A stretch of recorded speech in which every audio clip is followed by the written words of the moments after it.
बिस्मिल्लाहिर्रहमानिर्रहीम। 10th class की physics उसका चैप्टर 10 और चैप्टर का टाइटल है थर्मल फ़िज़िक्स। इसकी हम एक्सरसाइज कर रहे हैं। तो जो कॉम्प्रिहेंसिव क्वेश्चंस का जो सेगमेंट है उसका लास्ट क्वेश्चन हम इस वीडियो में डिस्कस करने जा रहे हैं। क्वेश्चन समझ लेते हैं। 10.5 है ये 10.5 है ये।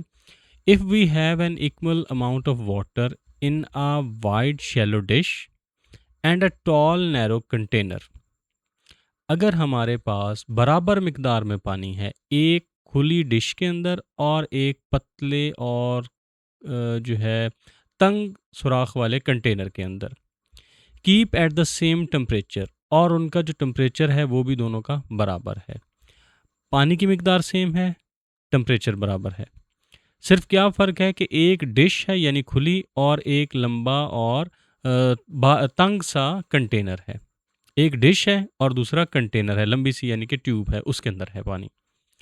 इन which container will evaporation occur faster, किस कंटेनर के अंदर जो एवेपोरेशन का अमल है वो तेज़ रफ्तारी से होगा। एक्सप्लेन द रीज़न साइंटिफिकली, और ये जो आप रीज़न देंगे उसको साइंटिफिकली आपने बयान करना है कि उसकी वजाहत करनी है कि क्या वजह है कि हमारे पास बराबर मिकदार में पानी है, टेम्परेचर बराबर है। एक हमारे पास खुले बर्तन में है और एक हमारे पास तंग बर्तन में है, ठीक है, लंबे कॉलम की शक्ल में है, जिस तरह हम वो अपनी पीछे देख कर भी आए हैं अपनी रीडिंग के दौरान हम, कि वो तंग नाली वाला एक बर्तन है और दूसरा हमारे पास खुली डिश है। तो दोनों में से किस में जल्दी एवेपोरेट होगा? आंसर हमारा है जी, evaporation will occur significantly faster in wide shallow dish. बस वो जो खुली थाली है उसके अंदर एवेपोरेशन का अमल खासी तेज़ रफ्तारी से होगा then in tall narrow container, बजाय लंबे तंग कंटेनर के, या लंबे तंग कंटेनर के निस्बत खुले बर्तन में एवेपोरेशन का अमल कहीं ज़्यादा तेज़ी से वाक़ होगा। लंबे खुले कंटेनर की निस्बत या लंबे खुले बर्तन की निस्बत जो वो दूसरी कौन सी थी? हाँ, लंबे खुले बर्तन की बजाय थाली के अंदर एक्सपेंशन का एवेपोरेशन का अमल कहीं ज़्यादा तेज़ी से वाक़ होगा।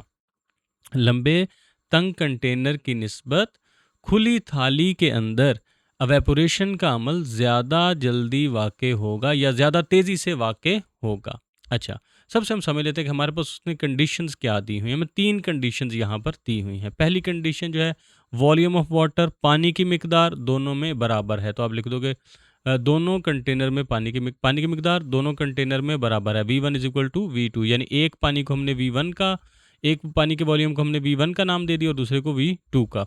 Temperature equal for both containers, तो टेम्परेचर भी बराबर है, T1 is equal to T2, दोनों का टेम्परेचर भी बराबर है। उर्दू मीडियम वाले बच्चे इसको ऐसे लिखते जाएंगे कि पानी का वॉल्यूम दोनों में बराबर, V1 बराबर है V2, दर्जा हरारत दोनों में बराबर, T1 is equal to T2।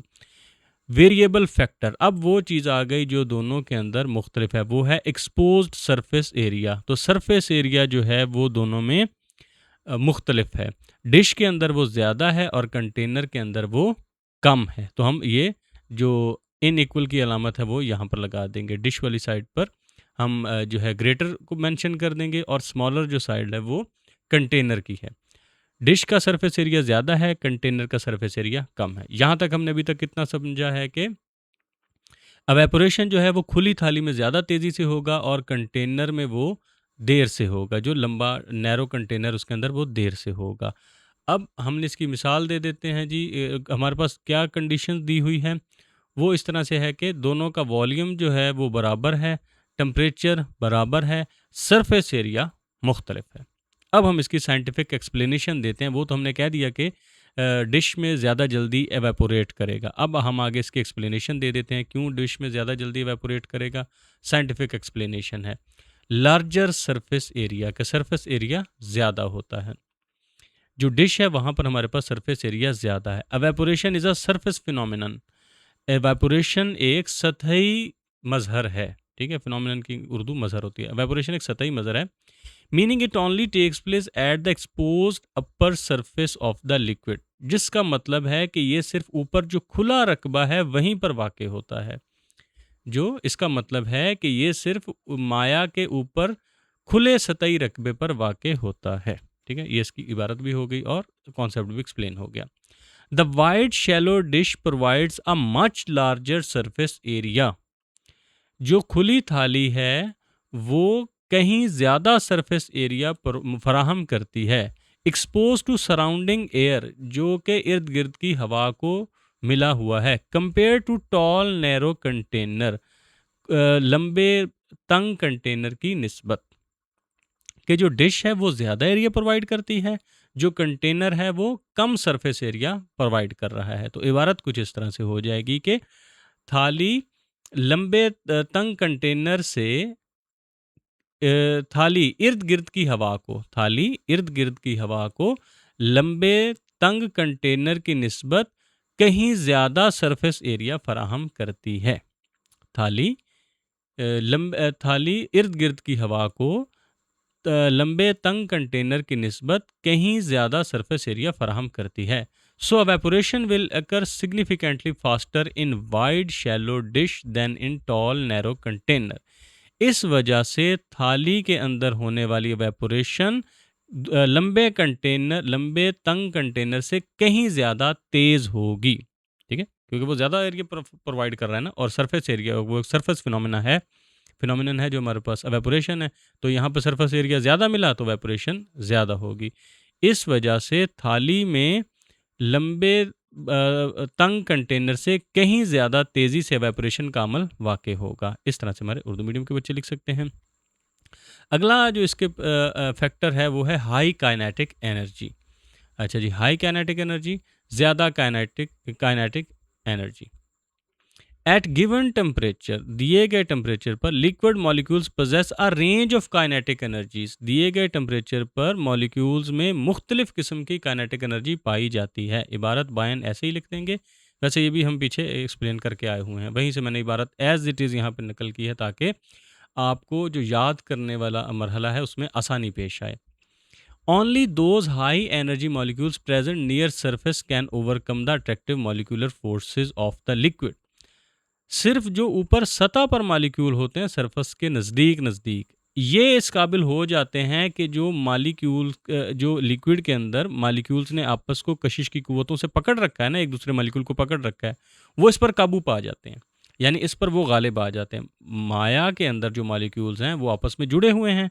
जो मॉलिक्यूल सरफेस के करीब आ जाते हैं इनकी एनर्जी हाई होती है। अब इनकी एनर्जी उस बॉन्ड से ज़्यादा ताकतवर हो जाती है, तो यानी उस पर काबू पा लेते हैं, यानी उससे नाता तोड़ लेते हैं। जो दूसरे मॉलिक्यूल्स होते हैं इनसे इनका नाता टूट जाता है और ये फ़िज़ा में तहलील हो जाते हैं, यानी हवा में उड़ जाते हैं। सिर्फ ज़्यादा एनर्जी वाले मॉलिक्यूल जो सतह के करीब होते हैं वही लिक्विड की इंटरमॉलिक्यूलर फोर्सेस पर काबू पा सकते हैं and escape into air as gas, और गैस बनकर हवा में उड़ सकते हैं। सिर्फ माया की सतह के करीब वाले हाई एनर्जी वाले मॉलिक्यूल माया की इंटरमॉलिक्यूलर फोर्सेस पर काबू पा सकते हैं और गैस बनकर हवा में उड़ सकते हैं। ठीक है, ये हो जाएगी उनके लिए इबारत के ये जो पास थे सतह के उन्होंने ही उड़ना था, और उनमें भी वो उड़ेंगे जो हाई एनर्जी वाले होंगे, जिनकी काइनेटिक एनर्जी हाई होगी। In the wide shallow dish, जब हमारे पास खुली थाली होती है, larger number of high energy molecules are near the surface. खुली डिश में सतह के नज़दीक हाई एनर्जी वाले मॉलिक्यूल्स की तादाद ज़्यादा होती है। खुली डिश में हाई एनर्जी वाले मॉलिक्यूल्स की तादाद सतह के करीब ज़्यादा होती है। ठीक है, रिजल्टेंटली नतीजतन larger number of molecules will escape into the air. नतीजतन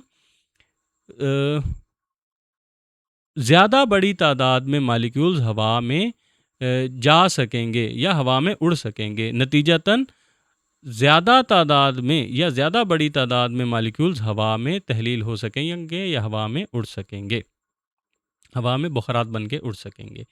अब देखें, जो थाली है वो खुला एरिया है, तो हाई एनर्जी वाले मॉलिक्यूल जो हैं वो सतह पर ज़्यादा हैं, तो अब ज़्यादा ही उड़ेंगे, और जब ज़्यादा उड़ेंगे नतीजा क्या होगा कि ज़्यादा एनर्जी वाले मॉलिक्यूल्स हवा में या ज़्यादा बड़ी तादाद में मॉलिक्यूल हवा में उड़ सकेंगे या हवा में बुखारात बन के उड़ सकेंगे। नतीजतन ज़्यादा मॉलिक्यूल्स हवा में, ज़्यादा बड़ी तादाद में मॉलिक्यूल्स हवा में बुखारात बन के उड़ सकेंगे। एक दफ़ा दोबारा मैं उर्दू मीडियम वाले बच्चों के लिए इबारत दोहरा दूँ कि ये किस तरह से बन जाएगी।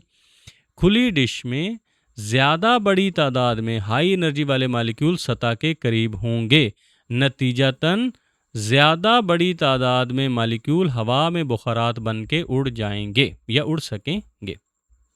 So evaporation will occur significantly faster in the wide shallow dish than in tall narrow container। तो ये जो लाइन है ये आपने तीनों में बार बार रिपीट कर देनी है कि इसी वजह से जो evaporation है वो खुली थाली में कंटेनर की निस्बत ज़्यादा होगा, लंबे बारीक कंटेनर की निस्बत ज़्यादा होगा या लंबे तंग कंटेनर की निस्बत ज़्यादा होगा। प्रिवेंशन ऑफ वेपर सेचुरेशन के जो बुखारात हैं, जब वो उसमें से थाली में से या कंटेनर में से बुखारात बन के उड़ते हैं तो उनका जो ऊपर वाला एरिया है वहाँ पे बुखारात की मिकदार जब ज़्यादा हो जाती है, ह्यूमिडिटी के फैक्टर में हम पढ़ के आए थे, द फैक्टर्स अफेक्टिंग इवेपोरेशन, वहाँ हमने ह्यूमिडिटी का एक फैक्टर पढ़ा था।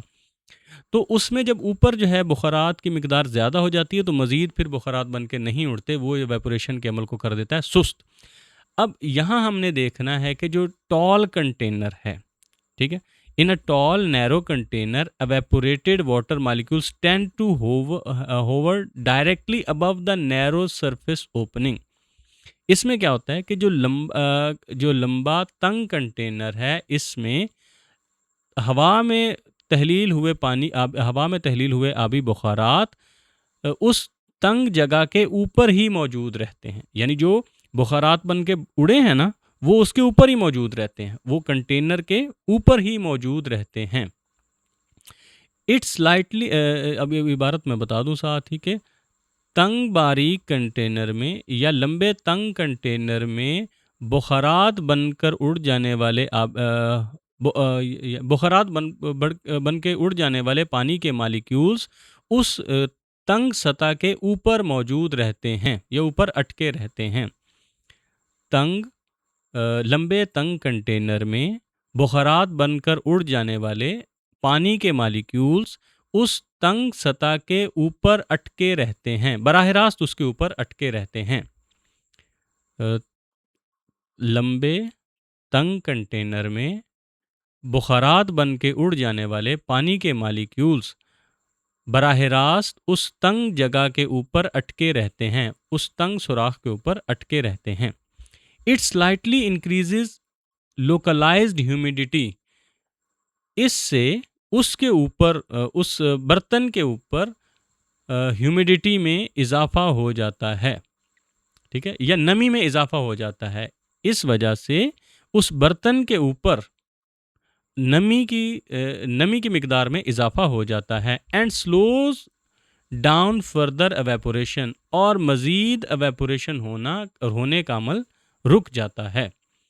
इससे उस बर्तन के ऊपर नमी की मिकदार में इजाफा हो जाता है और मज़ीद एवेपोरेशन होने का अमल सुस्त पड़ जाता है, ठीक है।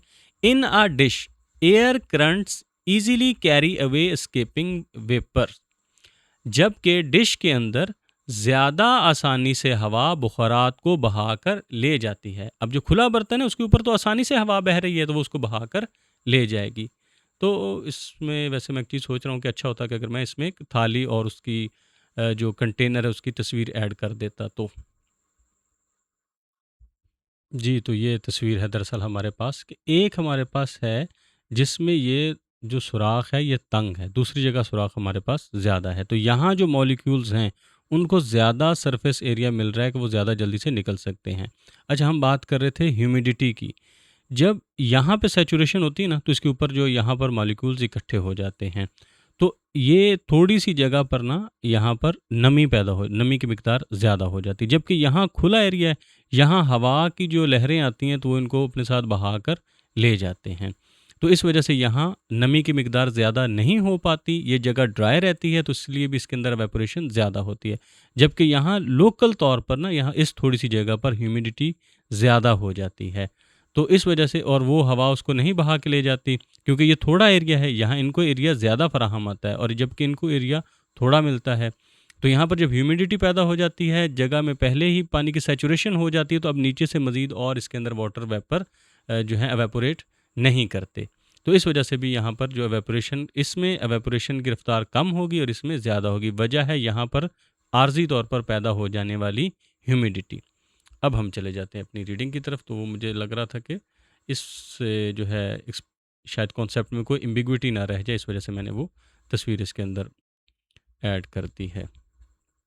अच्छा, तो यहाँ हम कह रहे थे कि वो जो हवा की लहरें आती हैं वो बआसानी इसको अपने साथ ले जाती हैं। इबारत मैं दोबारा दोहरा दूँ, यहाँ पर हम थे, इसकी वजह से उस बर्तन के ऊपर इस वजह से उस बर्तन के ऊपर नमी की मिकदार में इजाफा हो जाता है। इस वजह से उस बर्तन के ऊपर नमी की मिकदार में इजाफा हो जाता है और एवेपोरेशन का अमल सुस्त हो जाता है। इन अ वाइड डिश, खुली डिश में air currents easily carry away escaping vapours, ठीक है। लेकिन खुले बर्तन में बुखारात बनकर उड़ने वाले पानी के मॉलिक्यूल्स को हवा बहाकर आगे ले जाती है। स्केपिंग वेपर्स का लफ्ज़ ज़्यादा बेहतर रहेगा कि बुखारात बनकर उड़ जाने वाले पानी के मॉलिक्यूल्स को हवा बहाकर आगे ले जाती है, मेंटेनिंग अ लोअर कंसंट्रेशन। इसलिए यहाँ नमी की मिकदार कम रहती है, सूटेबल फॉर फास्टर एवेपोरेशन, जो कि एवेपोरेशन की रफ्तार को तेज़ करने के लिए मौजू होती है। यानी यहाँ से जो हवा है वो बहा के आगे ले जाती है, तो हवा पीछे खुश्क हो जाती है, जो उसके ऊपर जगह है वो खुश्क हो जाती है, तो नीचे से फिर और मज़ीद जो मॉलिक्यूल्स हैं वो एवेपोरेट कर सकते हैं। तो ये हो जाएगा, खुले बर्तन में बुखारात बनकर उड़ जाने वाले मॉलिक्यूल्स को हवा आसानी से बहा कर ले जाती है, इस वजह से नमी की मिकदार कम रहती है, जो कि ज़्यादा तेज़ एवेपोरेशन के लिए मौजू होती है। ये वही लाइन जो हम बार बार लिख रहे हैं। So evaporation will occur significantly faster in wide shallow dish than in tall narrow container. इस वजह से कंटेनर में जो है, कंटेनर की निस्बत डिश के अंदर